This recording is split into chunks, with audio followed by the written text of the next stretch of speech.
Welcome everyone to The Silent Years, a podcast where we try to shed some light on the lesser-known parts of history. Today we're tackling a topic that many people wonder about, but few truly know much about: the youth of Jesus. It's such a fascinating subject, Don. I mean, we hear so much about his birth, and then boom, he's a grown man performing miracles. But what about everything in between? What was he doing? Who was he as a kid, a teenager? Exactly, Jane. It's often called the silent years or the missing years, because the canonical Gospels, Matthew, Mark, Luke, and John, are remarkably quiet about that period. After the narratives of his birth and infancy, there's this huge gap until he begins his public ministry around the age of 30. So, are we just left to guess? Is there anything at all that gives us a peek into those 2 decades? Well, not entirely. Luke's Gospel provides the most information, even if it's brief. We know he was born in Bethlehem, fled to Egypt with his parents, Mary and Joseph, to escape Herod's persecution, and then they settled in Nazareth after Herod's death. And that's where most of his childhood was spent. Nazareth, a small, unassuming town, right? What was life like there during that time? Yes, a small village in Galilee, not a bustling metropolis by any stretch. It was a primarily Jewish community, and life would have revolved around family, synagogue, agriculture, and local crafts. Joseph, as we know, was a carpenter, or more accurately a tekton, which could mean a craftsman working with wood, stone, or even metal. So it's highly probable Jesus would have learned that trade from his father. So, Jesus, a carpenter, that's quite a humble beginning for someone who would later become so monumental. It grounds him, doesn't it? Absolutely. It speaks volumes about the value of honest labor in everyday life. He wasn't raised in a palace or a priestly family in Jerusalem. He grew up in a working-class home, understanding the struggles and routines of ordinary people. This experience would undoubtedly inform his parables and his connection with the common folk later on. That makes so much sense. And what about his education? Would he have gone to school, or was it all informal learning within the family and synagogue? In first-century Jewish society, education was primarily religious and home-based. Boys would attend synagogue schools, or Beit Sefer, where they'd learn to read and write, primarily studying the Torah and other Hebrew scriptures. Joseph, as a devout Jew, would have ensured Jesus received this religious instruction. So he would have been deeply immersed in Jewish law and prophecy from a very young age. Precisely. And we see evidence of this in the one singular story that breaks the silence of his youth, the account in Luke chapter 2, 41-52. This is arguably the most significant glimpse we get. Ah! Yes, the story of him in the temple, right? I remember bits and pieces of that. Can you tell us more about it? Of course. When Jesus was 12 years old, his parents took him to Jerusalem for the Passover festival, as was their custom every year.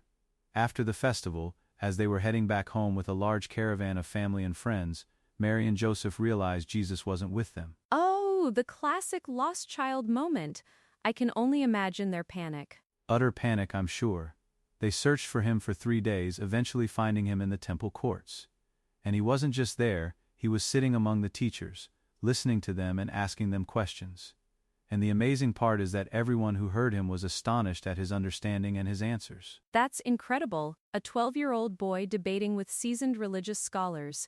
It really highlights his unique nature, even at a young age. It absolutely does. When Mary finally finds him and asks, "Son, why have you treated us like this? Your father and I have been anxiously searching for you." His response is profound. He says, "Why were you searching for me?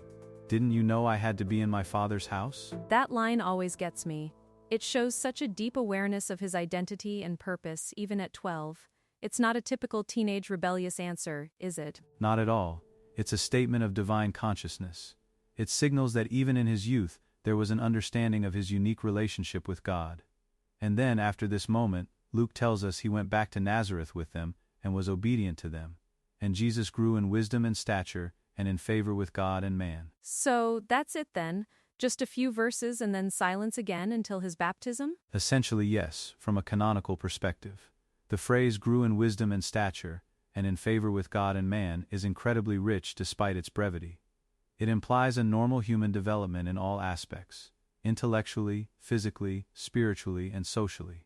He wasn't just born fully formed as the Messiah, he experienced growth, learning, and maturation like any human being. I think that's what's so compelling about these silent years. It makes him more relatable, knowing he experienced the mundane, the day-to-day life that most of us go through. He wasn't just this ethereal figure from day one. Precisely. He lived a human life. He experienced puberty, adolescence, the challenges of learning a trade, the rhythms of family life, the joy of festivals, and the sorrows of daily existence in a small Galilean village under Roman occupation. All of this would have shaped his character and empathy. And there are other traditions, aren't there? I've heard stories, almost like folk tales about his childhood. Are those legitimate? That's a great question, Jane. You're referring to what are known as apocryphal gospels, like the infancy gospel of Thomas's, or the Protevangelium of James.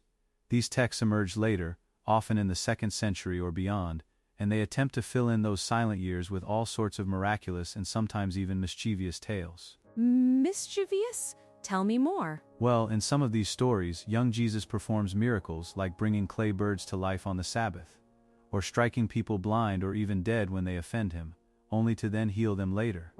There are tales of him magically extending a plank of wood for Joseph, or even bringing a dead playmate back to life after an accidental fall. Wow, that sounds very different from the humble, obedient Jesus we hear about in Luke, like superhero origin stories but with a bit of a temper. Exactly. They reflect a fascination with his divinity and a desire to see that divinity expressed in extraordinary ways from childhood.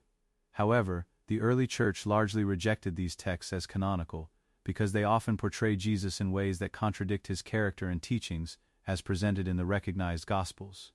They were seen as sensational and lacking theological depth. So we stick to the canonical texts for reliable information, even if it leaves us with more questions than answers about those years. That's the scholarly consensus. The silence itself is meaningful. It emphasizes that Jesus lived a genuinely human life for almost 30 years before his public ministry began. It allows us to focus on the significance of his adult work and teachings, rather than being distracted by childhood theatrics. I suppose that makes sense. It makes his eventual emergence as a teacher and healer even more impactful, doesn't it? He wasn't performing miracles since he was 5. He came from this very normal human existence. Precisely. And consider the cultural context. During this period, a young man would have been expected to learn his father's trade, take on increasing family responsibilities, and adhere to strict religious and social customs. He would have observed the Sabbath, attended synagogue regularly, participated in festivals, and understood the social hierarchy and political realities of his time. So, he wouldn't have just been reading scrolls, he would have been experiencing life, working with his hands, interacting with people from all walks of life in a small town. Absolutely. He would have known what it was like to toil, to feel hunger, to experience community, perhaps even to mourn the loss of loved ones. These human experiences are vital to understanding his empathy and his teachings about justice, compassion, and the kingdom of God. They weren't abstract concepts to him. That's a really powerful point, Don. It makes his parables, like the sower or the lost sheep, resonate even more, because they're drawn from a life he lived and observed firsthand. Indeed, he spoke in terms that the common people understood, because those were his terms too. He wasn't a detached observer, he was part of that fabric of society. And consider the role of Mary and Joseph during these years. They raised him, nurtured him, taught him. Their influence on his human development would have been immense. Yes, I often wonder about Mary's perspective during those years. Knowing her son was special, but also raising him as any mother would, it must have been a unique blend of ordinary and extraordinary. Precisely. Luke even mentions that Mary treasured all these things in her heart and pondered them. She was likely aware of his unique identity, perhaps recalling the prophecies and the angelic visitations. But she also had to raise a child, a teenager, a young man. It's a testament to her faith and Joseph's diligence. So, if we were to summarize the key takeaways from these silent years, what would you say is the most important message for our listeners? I'd say a few things. First, the silence itself is not an absence but a profound presence. It highlights Jesus' full humanity and his relatable journey of growth. Second, it emphasizes that he truly understood the human condition, having lived a common life for decades. And third, the brief glimpse we get in the temple reveals an early profound awareness of his divine mission, even while remaining obedient and continuing to grow. That makes so much sense. It really reframes how I think about that period. It's not just a blank space, it's a foundation that shaped the man who would change the world. Exactly. The mundane years built the extraordinary man. It's a beautiful paradox, isn't it? He didn't just appear fully formed, he developed, learned, and grew in wisdom and stature, and in favor with God and man. And that, I believe, is a powerful message for all of us. Absolutely. What a thought-provoking discussion, Don. It really helps connect the dots, even when there aren't many to connect. Thank you for sharing your insights. My pleasure, Jane, and thank you everyone for joining us on the Silent Years. We hope this has given you a richer understanding of a period often overlooked. Until next time, keep exploring.